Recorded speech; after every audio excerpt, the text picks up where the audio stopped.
Hi, I'm Lee, and this is day 6 of my 4th attempt to get through the adventure book Greenbloods. I haven't got past the day 6 yet, so I'm curious to see what happens. Previously, we'd been getting lost in the forest, and the day before that, we were getting lost in the forest. And our choices were to go left, go right, despair of finding our way out, or mark some trees. And the voting this time, there were 3 of you. One voted to go left, one voted to go right, and one voted to give up. I don't know if it's because they want my character to die. If so, I'm wondering if that's Bruce.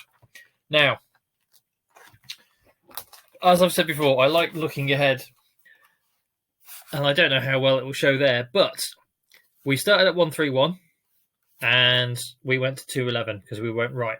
Our options, we can either go to 196, which was the other option originally, or back to 131.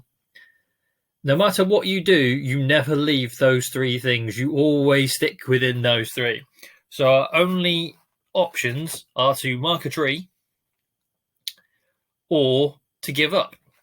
And because there was a vote for marking a tree and not for giving up, sorry, there wasn't a vote for marking a tree, but there was a vote for giving up, we're going to give up and see what happens. So if you despair of ever finding your way out of the forest, turn to 156.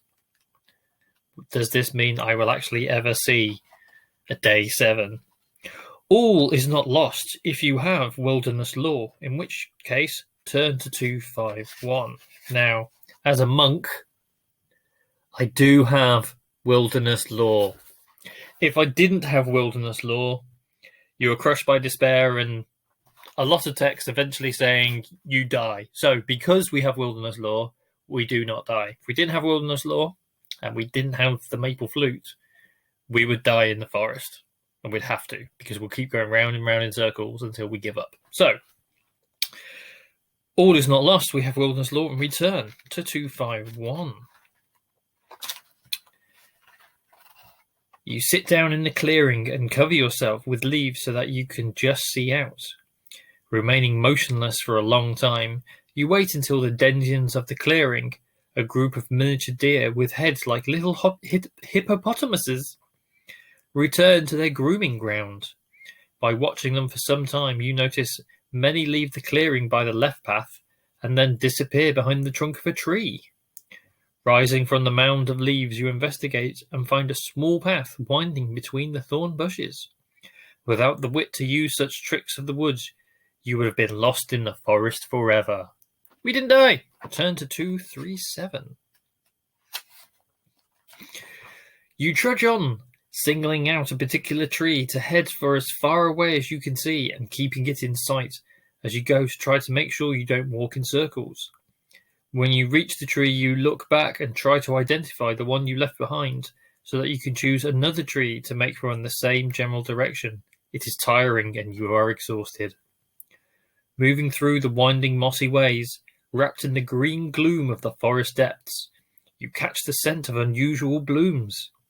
A path fringed with violet blossoms leads off between the great black boles of the trees, and following it with your gaze, you glimpse a stone tower. It is some distance out of your path and ominously draped in shadows.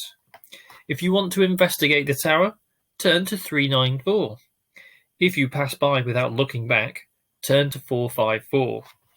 So, the way I see is this tower is like our side quest for you gamers, and I can't imagine there are many non-gamers watching this. So, do we go and investigate the tower?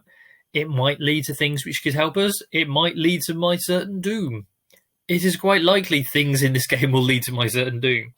Or do we go, no, this is delaying us getting to the tree and the enemy are getting closer to it and we can press on. So I'll put the votes out and we'll see what happens tomorrow. Thanks very much.